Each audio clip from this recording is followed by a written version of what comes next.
ही कथा पूर्णपणे काल्पनिक असून केवळ मनोरंजनासाठी लिहिण्यात आली आहे. या कथेचा कोणताही वास्तविक व्यक्ती किंवा घटनेशी कोणताही संबंध नाही. चला तर आता वळूया आपल्या स्टोरीकडे. चॅनलवर नवीन असाल तर व्हिडिओला लाईक करा, चॅनलला सबस्क्राईब करा आणि बेल आयकॉन प्रेस करा. अर्जुन सायली भाग 2. फोनामागचं गूढ.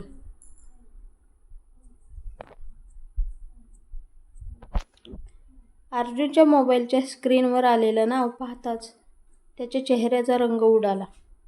काही क्षण तो जागच्या जागी स्तब्ध उभा राहिला. हातातला फोन सतत वाजत होता, पण तो उचलण्याचं धाडस त्याला होत नव्हतं.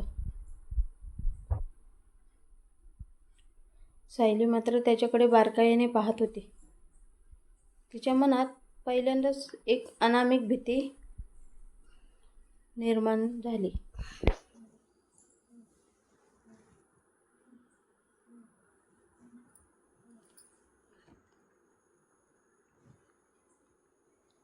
लग्नानंतर अर्जुनने कधीच तिच्यापासून काही लपवलं नव्हतं, पण आज तिच्या डोळ्यात स्पष्ट घाबरट दिसत होती. शेवटी अर्जुनने सायलीकडे न पाहताच फोन उचलला आणि घराबाहेर निघून गेला.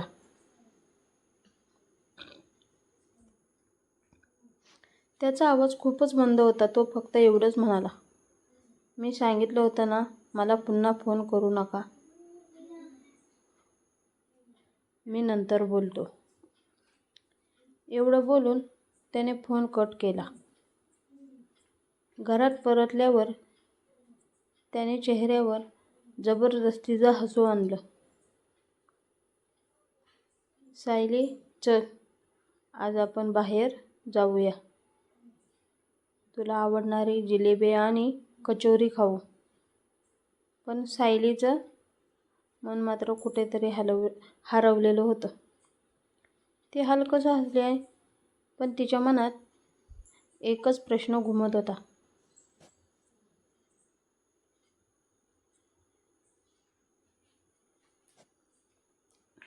तो फोन कोणाचा होता?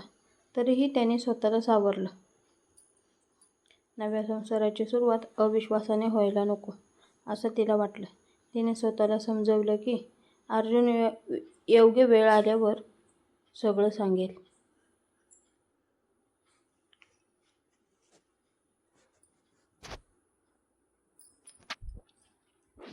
दुपारच्या थंडगार वाऱ्यात दोघे गावाबाहेरच्या हिरव्यागार शेतात फिरायला गेले.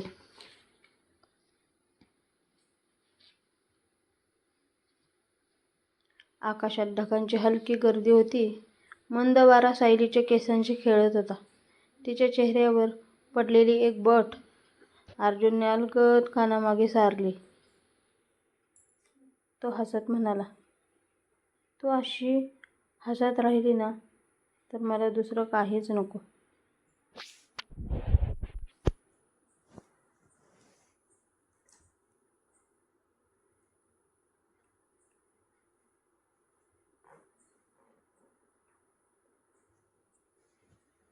सायली लाजून त्याच्याकडे पाहू लागली. तिच्या गालावर पुन्हा गुलाबी छटा उमटली. काही क्षण दोघेही एकमेकांच्या डोळ्यात हरवून गेले. अर्जुनने तिचा हात आपल्या हातात घेतला आणि म्हणाला, "कितीही संकटं आली तरी माझा हात कधी सोडू नकोस." सायलीने हसत उत्तर दिलं.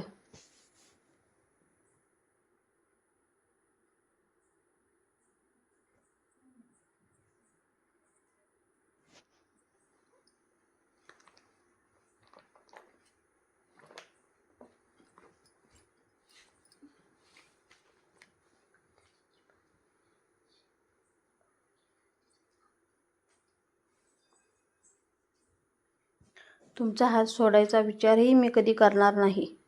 त्या क्षणी त्यांच्या प्रेमात एक वेगळीच ऊब होती.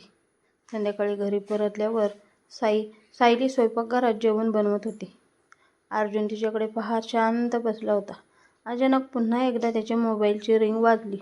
यावेळी अर्जुन इतक्या घाईने उठला की त्याच्या हातातून पाण्याचा ग्लास खाली पडला. काचेचे तुकडे संपूर्ण जमिनीवर पसरले. सायली घाबरून त्याच्याकडे पाहू लागली. अर्जुनने पुन्हा फोन उचलला आणि घराच्या मागच्या बाजूला जाऊन बोलू लागला.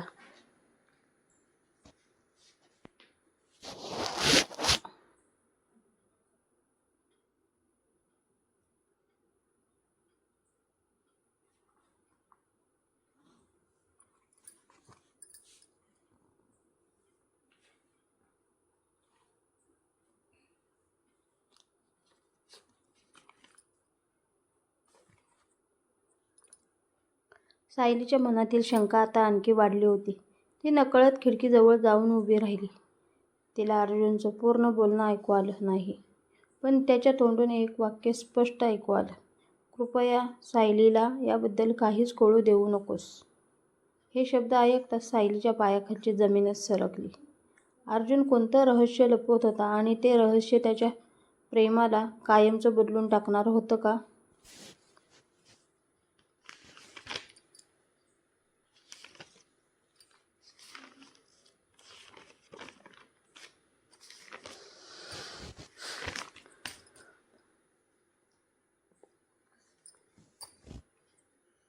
सायलीच्या कानावर ते शब्द पडले आणि तिच्या डोळ्यासमोर क्षणभर अंधार दाटून आला. तिचं हृदय जोरात धडधडू लागलं. सायलीला काहीच कळू देऊ नकोस. हे शब्द तिच्या मनात सतत निर्माण होत होते. अर्जुन इतकं मोठं कोणतं गुपित लपवत आहे?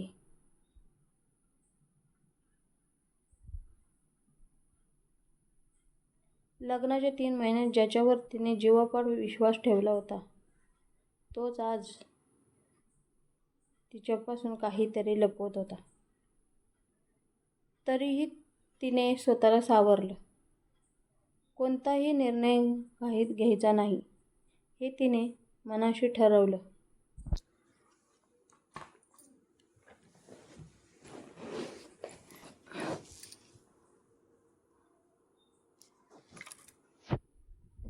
अर्जुन काही वेळाने घरात आला. त्याच्या चेहऱ्यावरचं हसू खोटं वाटत होतं. तो सायलीजवळ आला आणि म्हणाला, चल जेवायला बसूया. सायलीने शांतपणे ताट वाढलं, पण तिच्या नजरा मात्र अर्जुनच्या चेहऱ्यावरून हटत नव्हत्या. अर्जुनही तिची नजर टाळत होता. दोघे एकाच टेबलावर बसले होते, पण त्यांच्या मनात मात्र वेगवेगळी वादळं सुरू होती.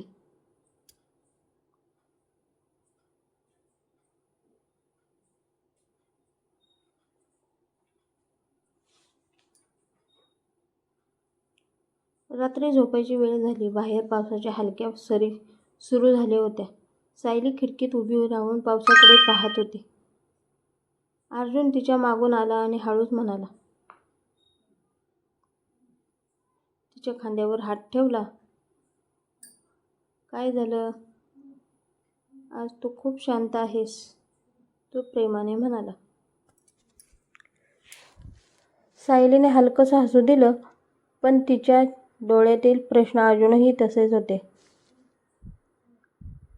ती हळूच त्याच्या खांद्यावर डोकं ठेवून उभी राहिली. काही क्षण दोघेही शांत राहिले. त्या शांततेतही त्यांच्या नात्याचं प्रेम जिवंत होतं.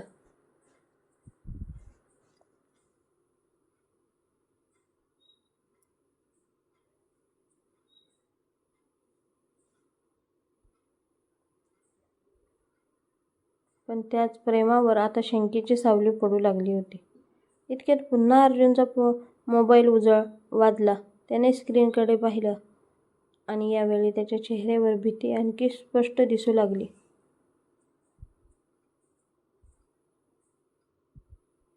त्याने पटकन मोबाईल खिशात ठेवला, पण तोपर्यंत सायलीने स्क्रीनवर झळकलेला एक शब्द पाहिला होता.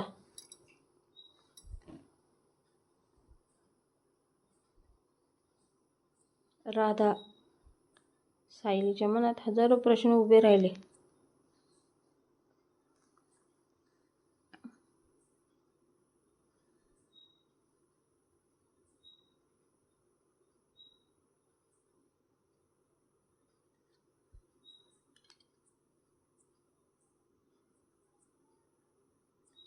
सायलीच्या मनात हजारो प्रश्न उभे राहिले होते.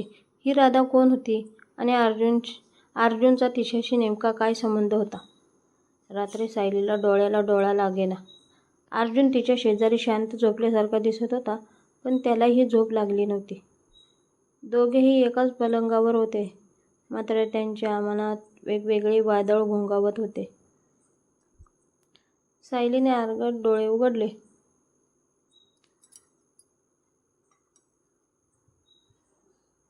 आणि अर्जुनकडे पाहिले. चंद्रप्रकाश त्यांच्या चेहऱ्यावर पडत होता. हा तोच अर्जुन होता ज्याने तिच्या प्रत्येक अश्रूवर स्वतःचा हक्क सांगितलेला होता. मग आज तो तिच्यापासून इतकं मोठं रहस्य का लपवत होता? तिच्या डोळ्यात पुन्हा अश्रू दाटून आले. पण पुढच्याच क्षणी तिने स्वतःचे अश्रू पुसले आणि मनाशी ठरवलं, सत्य काहीही असलं तरी ते मी अर्जुनच्या तोंडूनच ऐकेन. पहाटे अर्जुन नेहमीप्रमाणे लवकर उठला.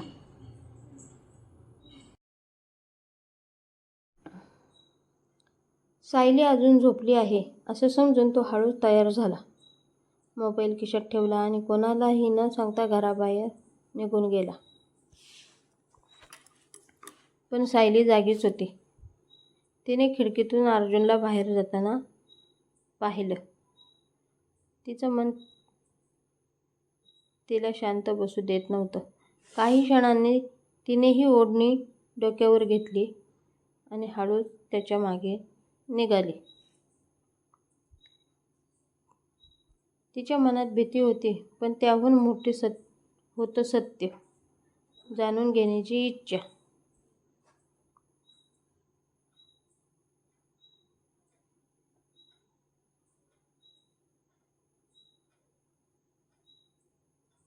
अर्जुन गावाच्या बाहेर असलेल्या एका जुन्या मंदिराजवळ जाऊन थांबला. तिथे आधीच एक तरुणी उभी होती.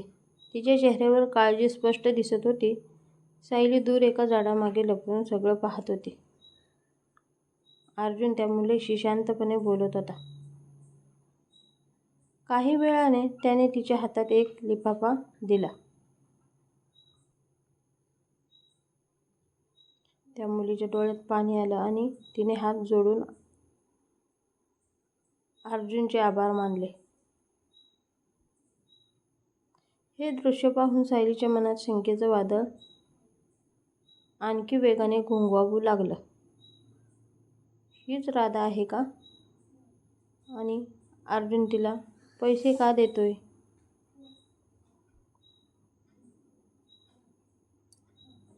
सायलीचं हृदय तुटल्यासारखं झालं. तिने डोळ्यातले अश्रू आवरत मागे वळण्याचा प्रयत्न केला. पण तिच्या पायाखाली एक सुकलेली फांदी तुटली. टक असा आवाज होताच अर्जुन आणि ती तरुणी दोघेही दचकले. अर्जुनने क्षणार्धात मागे वळून पाहिलं. झाडामागे कोणीतरी उभे असल्याचं त्याच्या लक्षात आलं.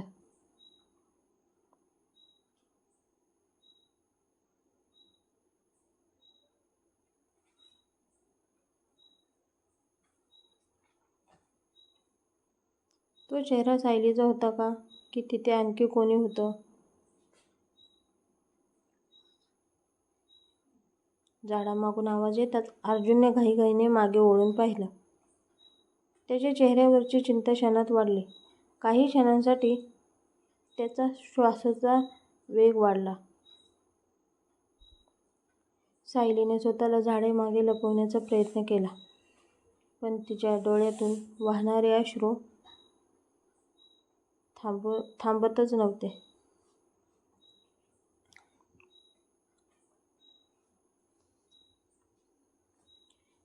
तिच्या मनात हजारो विचार चालू होते.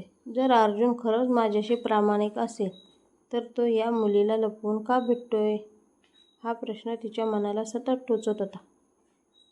काही क्षणांनी अर्जुन पुन्हा त्या मुलीकडे वळला. तो शांत आवाजात म्हणाला, राधा, मी तुला आधीच सांगितलं आहे. हे सगळं सायलीला कळता कामा नये. योग्य वेळ आली की मी स्वतः तिला सर्व काही सांगेन. पण तोपर्यंत कृपया माझ्यावर विश्वास ठेव. आर्यनच्या आवाजात भीती नव्हती, पण एक खोल वेदना मात्र नक्की होती.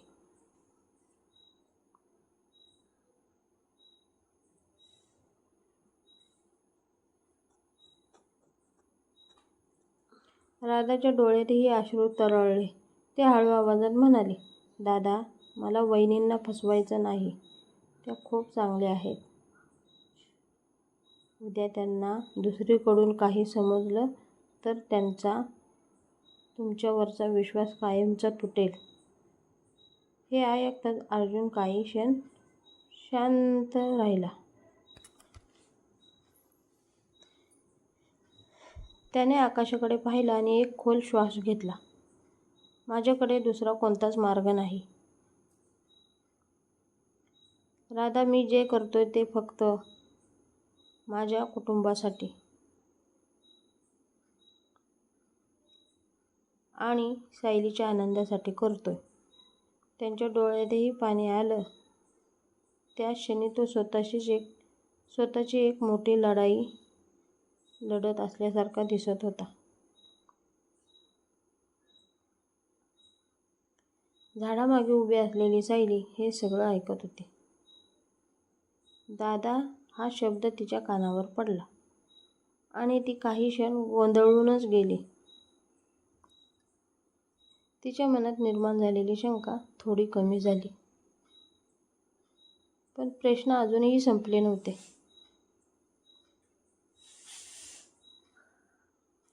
राधा अर्जुनला दादा का म्हणत होती? ती त्याची सख्खी बहीण होती का? मग अर्जुनने तिच्याबद्दल कधीच का नाही सांगितलं? तिच्या मनात आता नवीन प्रश्नांची मालिका सुरू झाली होती.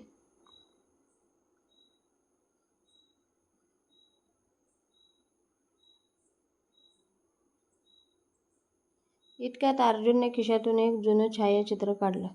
त्या फोटोवर त्याने प्रेमाने हात फिरवला. फोटो पाहताच त्याच्या डोळ्यातून एक अश्रू ओघळला. राधाही शांतपणे तो फोटो पाहत होती. सायलीला तो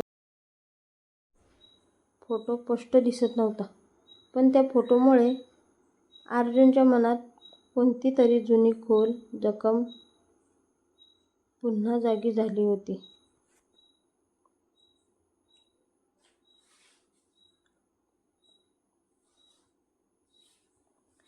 अचानक अर्जुनच्या हातातून ते छायाचित्र वाऱ्याने उडालं. ते थेट सायलीच्या पायाजवळ येऊन पडलं.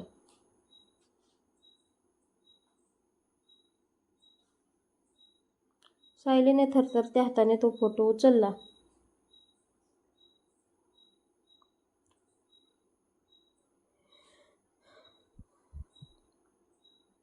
तो फोटो पाहताच तिच्या चेहऱ्यावरचे भाव पूर्णपणे बदलले. त्या जुन्या फोटोमध्ये नेमकं कोण होतं आणि तो फोटो पाहून सायली एवढी हादरली का?